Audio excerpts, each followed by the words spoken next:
Hello மக்களே, எல்லாரும் எப்படி இருக்கீங்க? நல்லா இருக்கீங்கன்னு நம்புகிறேன்.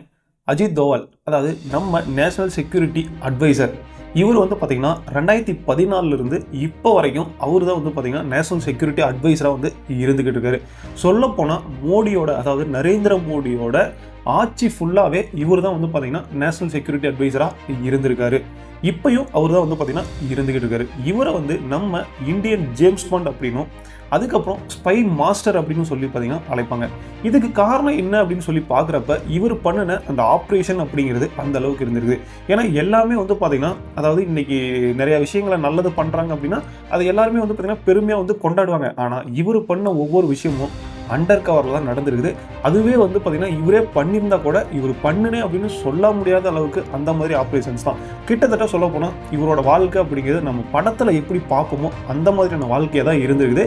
இவரை பற்றி தான் இன்னைக்கு இந்த வீடியோவில் பார்த்தீங்கன்னா முழுமையாக பார்க்க போகிறோம். இந்த வீடியோக்குள்ளே போகிறதுக்கு முன்னாடி நம்ம சேனல் நீங்கள் இன்னும் சப்ஸ்கிரைப் பண்ணாமல் பார்த்துருந்தீங்கன்னா மறக்காமல் சப்ஸ்கிரைப் பண்ணிருங்க. அதுக்கப்புறம் இந்த வீடியோ உங்களுக்கு பிடிச்சிருந்தோம்னா மறக்காம ஒரு லைக் பண்ணிட்டு போயிருங்க. ஏன்னா நீங்கள் போகிற ஒவ்வொரு லைக் தான் எனக்கு கொஞ்சம் சப்போர்ட்டிவாக இருக்கும் அப்படின்னு சொல்லி நான் நினைக்கிறேன். வாங்க வீடியோக்குள்ளே போகலாம். 1945 உத்தரகாண்ட் மாநிலத்தில் பார்த்தீங்கன்னா அஜித் தோவல் அப்படிங்கிறவர் பிறகுறாரு. இவரோட அப்பா பார்த்தீங்கன்னா மிலிட்ரியில் இருந்த காரணத்தினால இவருக்கும் மிலிட்ரிக்கு போகணும் அப்படின்னு சொல்லி தான் ரொம்பவே ஆசைப்பட்டிருக்காரு. நாட்டுக்கு ஒரு சேவை பண்ணணும் அப்படிங்கிறதான் இவரோட ஆசையாகவும் இருந்திருக்குது. அதுக்கப்புறம் 1967 பார்த்தீங்கன்னா இவர் யூபிஎஸ்சி எக்ஸாம் எழுதுறாரு. அப்படி எழுதுனதுல இவர் ஃபர்ஸ்ட் அட்டம்ப்ட்லேயே யூபிஎஸ்சி எக்ஸாமை கிளியர் பண்ணிடுறாரு. கிளியர் பண்ணி ஐபிஎஸ் ஆஃபீஸராக ஜாயின் பண்ணுறாரு. இவரோட ஃபர்ஸ்ட் போஸ்டிங் அப்படிங்கிறது எங்கே வருதுன்னா ஏஎஸ்பியா கேரளாவில் இருக்கிற கோட்டையில் தான் இவர் ஜாயின் பண்ணுறாரு. ஏஎஸ்பியா இவர் ஜாயின் பண்ணதுக்கப்புறம் கேரளாவில் பார்த்தீங்கன்னா ஒரு மிகப்பெரிய கலவரம் அப்படிங்கிறது தலச்சேரியில் நடக்குது. இந்த தலச்சேரியில் நடந்த அந்த சம்பவத்தை பார்த்தீங்கன்னா இவரோட திறமையால் ரொம்பவே சாமர்த்தியமாக அந்த கலவரத்தை கட்டுக்குள்ளே கொண்டு வராரு. இந்த விஷயம் அப்படிங்கிறது டெல்லி வரைக்கும் போகுது. இவரோட திறமையை பார்த்துட்டு ரொம்பவே வியக்கிறாங்க. அதுக்கப்புறம் இவர் பார்த்தீங்கன்னா டெல்லியிலேருந்து கூப்பிட்றாங்க. எதுக்காக அப்படின்னா ஐபியில் ஒர்க் பண்ணுறதுக்காக. அதுக்கப்புறம் இவர் பார்த்தீங்கன்னா இங்கே கேரளாவில் ஏஎஸ்பியா ஒர்க் பண்ணிட்டு டைரெக்டாக டெல்லியில் ஐபியில் ஒர்க் பண்ணுறதுக்காக அங்க போய் ஜாயின் பண்ணிடுறாரு. சொல்ல போனா அதுக்கப்புறம் இவரோட காக்கி சட்டை அப்படிங்கிறது கலர் சட்டாவே மாறிடுது. ஏன் அப்படின்னா அதுக்கப்புறம் ஐபி, அதுக்கப்புறம் ரா, இந்த மாதிரி ஏஜென்சியில் பார்த்தீங்கன்னா ஒர்க் பண்ண ஆரம்பிக்கிறாரு. உண்மையிலுமே ஐபியில் ஒர்க் பண்ணதுக்கப்புறம் ராக்குள்ள போறாரு. ரா பார்த்தீங்கன்னா முழுக்க அதாவது இவரோட ட்ரைனிங் ஃபுல்லாகவே டெல்லியில் தான் இருக்குது. இவரோட ட்ரைனிங் எந்த மாதிரி இருந்திருக்கு அப்படின்னா, அதாவது போலீஸ்லயோ இல்லை ராணுவத்திலேயோ கொடுக்குற மாதிரி ட்ரைனிங் இல்லாமல் இவரோட ட்ரைனிங் பார்த்தீங்கன்னா மக்களோட மக்களாக எப்படி நம்ம பழகணும், வேற ஒரு நாட்டுக்கு போகிறோம் அப்படின்னா அந்த நாட்டில் என்ன மதம் இருக்கோ அந்த மதத்துக்கு தகுந்த மாதிரியே பார்த்தீங்கன்னா நம்மளை மாற்றிக்கிறது எப்படி, இந்த மாதிரி ட்ரைனிங் தான் பார்த்தீங்கன்னா அவருக்கு கொடுக்கப்படுது. இந்த ட்ரைனிங் முடிஞ்சதுக்கப்புறம் இவரோட ஃபர்ஸ்ட் ஆப்ரேஷன் அப்படிங்கிறது மிசோராமில் நடந்த ஒரு கலவரத்தில் தான் இருக்குது. அந்த மிசோராம் மக்கள் பார்த்தீங்கன்னா எங்களை தனிநாடாக அறிவிக்கணும் அப்படின்னு சொல்லி அசாம் உள்ள இருக்க மக்கள் பயங்கரமாக போராடுறாங்க. இதை எப்படி கட்டுக்குள்ளே கொண்டு வரது அப்படின்னு சொல்லி அவர் நினைக்கிறப்ப இவர் மிசோராமில் இருக்கிற அந்த கிளர்ச்சியாளர்கள் இருப்பாங்கல்ல, அந்த கிளர்ச்சியாளர்களுக்குள்ள இவரும் அவங்களோட ஒருத்தராக மாறி உள்ளே போய் அந்த போராட்டத்தை பார்த்தீங்கன்னா கட்டுக்குள்ளே கொண்டு வராரு.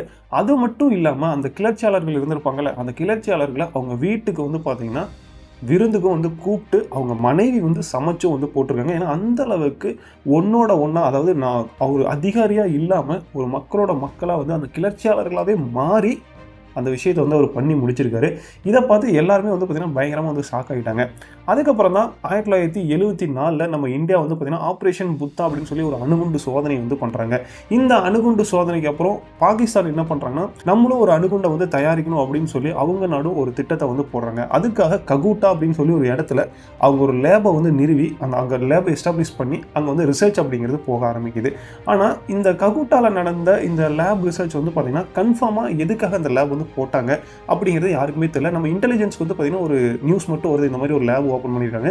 ஆனால் எதுக்காக அப்படின்னு சொல்லி தெரியல. ஒருவேளை அணுகுண்டு தான் அவங்க தயாரிக்கிறாங்களா அப்படிங்கிறத நம்ம தெரிஞ்சுக்கணும் அப்படிங்கிற காரணத்துக்காக இங்கிருந்து ஒரு ஆளை பார்த்தீங்கன்னா பாகிஸ்தானுக்கு அனுப்புகிறாங்க.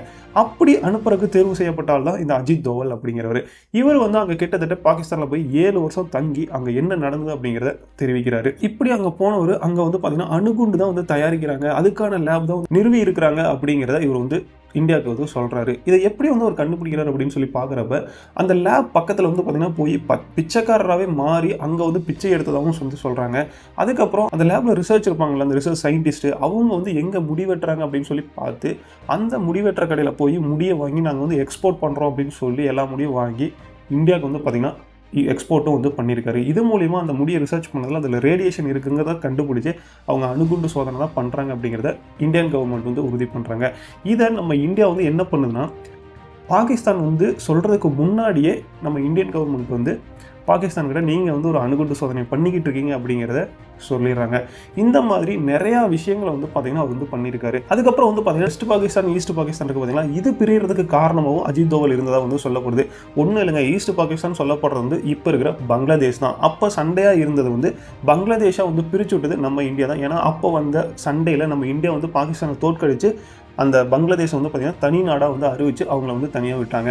அதுக்கப்புறம் சைனா பார்டரில் இருந்த பர்மா பிரச்சனை இருக்குது பார்த்தீங்களா, அதை வந்து சுமூகமாக வந்து அங்கே இறங்கி கிட்டத்தட்ட ஒரு 15 வருஷம் அண்டர் கவரில் வேலை பார்த்து அந்த பிரச்சனையை சால்வ் பண்ணுறதுக்கும் அஜித் தோவல் தான் வந்து பார்த்திங்கன்னா உதவியாக வந்து இருந்திருக்காரு. கிட்டத்தட்ட சொல்லப்போனால் இவரோட வாழ்க்கையில் ஒரு 25 வருஷம் அண்டர் கவராகவே வந்து வேலை பார்த்துருக்காரு. சொல்லப்போனால் ஜேம்ஸ் பாண்ட் எப்படி இருப்பார், தனியாளாகவே போய் தனியாளாகவே அவருக்குன்னு பெருசாக யாரும் அசிஸ்டண்ட்லாம் வந்து இருக்க மாட்டாங்க, ஒரு 2 பேர் தான் இருப்பாங்க.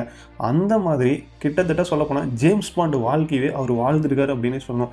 நம்ம எப்படி படத்தில் ஒரு சும்மா பார்க்குறோமோ அதை ரியாலிட்டிக்காகவே நிஜ வாழ்க்கையாக அவர் வந்து வாழ்ந்துருக்காரு அப்படின்னே சொல்லணும். அதுக்கப்புறம் நம்ம அமிர்தசரஸில் வந்து ஆப்ரேஷன்லாம் பண்ணாங்க. சொல்லப்போனால் Operation Blue Star, Operation Black Thunder, இந்த மாதிரி ஆப்ரேஷனுக்கும் அதுலேயும் வந்து பார்த்திங்கன்னா அந்த ஆப்ரேஷன் சக்ஸஸ் ஆகிறதுக்கு காரணமாக வந்து அஜித் தோவல் இருந்திருக்காரு அப்படிங்கிறதையும் சொல்லியிருக்காங்க. உண்மையிலுமே இவரோட வாழ்க்கையை வந்து பார்க்கும்போது ஒரு நிஜ வாழ்க்கையில் அவர் வந்து பார்த்திங்கன்னா ஒரு ஹீரோவாகவே வாழ்ந்திருக்காரு அப்படின்னு சொல்லணும். இவரோட கிரெடிட்ஸ் அப்படிங்கிறது, அதாவது இவர் ஒரு விஷயத்தை வந்து பண்ணி முடிக்கிறாரு அப்படின்னா நான் தான் பண்ணினேன் அப்படின்னு சொல்லக்கூட முடியாத அளவில் அந்த வேலையில் அவர் வந்து இருந்திருக்காரு. அவரும் சொல்லிக்கிட்டது இல்லை அப்படின்னு சொல்லி இப்போ வரைக்கும் அந்த ஏஜென்சியில் கூட வந்து சொல்லிக்கிறாங்க. ஆனால் மிகப்பெரிய ஒரு தவறு ஏதாவது நடந்துட்டால் அந்த தப்பை வந்து நான் தான் பண்ணேன் அப்படின்னு சொல்லி அவர் வந்து ஏற்றுக்கிற அளவுக்கு அந்த ஒரு பக்குவத்தை வந்து அவர் இருந்திருக்காரு. அதனால தான் இன்றைக்கி வந்து பார்த்திங்கன்னா நேஷனல் செக்யூரிட்டி அட்வைசராகவும் வந்து இருந்துகிட்டு இருக்காரு. உண்மையிலுமே அவரோட வாழ்க்கை அப்படிங்கிறது ஒவ்வொரு நிமிஷமும் திகிலூட்டக்கூடிய ஒரு வாழ்க்கையாக தான் வந்து இருந்திருக்குது. ஆனால் இன்றைக்கி நம்ம சொல்கிறோம் அவர் ஒரு தேசிய பாதுகாப்பு ஆலோசகராக இருக்கார் அப்படின்னு. ஆனால் அதுக்கு முன்னாடி அவர் பட்ட கஷ்டங்கள் அப்படிங்கிறது ரொம்பவே சிரமமான ஒன்றா வந்து இருந்திருக்கு. ஏன்னா இன்றைக்கி நம்ம இங்கிருந்து பாகிஸ்தானில் போய் பாகிஸ்தானியாகவே மாறி அங்கே வாழ்கிறது அப்படிங்கிறது எவ்வளோ பெரிய கஷ்டம். ஏன்னா இது ஒரு சம்பவமும் நடந்திருக்கு. பாகிஸ்தானில் போய் அவர் 7 வருஷம் இருக்கிறப்ப ஒரு டைம் லாகூரில் போய் அவர் மசூதியில் தொழுதுட்டு வரும்போது ஒரு பெரியவர் வந்து அவரை பார்த்து, நீ வந்து முஸ்லீம் இல்லை தானே, நீ வந்து வேற ஒரு மதத்தை சார்ந்தவர்னு சொல்லி கேட்குறப்ப அவர் எப்படி அப்படின்னு சொல்லி கேட்குறப்ப அவர் வந்து காது குத்திருந்தவர் பார்த்துட்டு கேட்டிருக்காரு. அதையும் வந்து பார்த்தீங்கன்னா அவர் ஏதோ ஒரு விதத்தில் மழுப்பிட்டு வெளியே வந்திருக்காரு. கடைசியாக அஜித் தோவல் வந்து பார்த்தீங்கன்னா பாகிஸ்தானில் இருந்து, ஏன்னா அந்த டைமில் பாகிஸ்தானில் இருந்த நிறையா ஏஜென்ட்ஸை வந்து ரா ஏஜென்ட்ஸ் ஆகட்டும் இல்லை ஐபி ஏஜென்ட்ஸை எல்லாத்தையும் அரெஸ்ட் பண்ணி ஜெயிலில் வந்து போட்டாங்க. ஆனால் அந்த டைமில் கூட இவர் வந்து அங்கே மாட்டாமல் மறுபடியும் சேஃபாக இந்தியாவுக்குள்ளே வந்து பார்த்தீங்கன்னா வந்துடுறாரு. ஸோ அந்தளவுக்கு சாதுரியமான ஒரு ஆளாக தான் இவர் வந்து வேலை பார்த்துருக்காரு. ஓகே, இந்த வீடியோ உங்களுக்கு பிடிச்சிருந்து அப்படின்னா மறக்காமல் ஒரு லைக் பண்ணிட்டு போயிருங்க. அதுக்கப்புறம் இன்னொரு இன்ட்ரெஸ்டிங்கான வீடியோட உங்களை சந்திக்கும். டாடா பாய், தேங்க்யூ.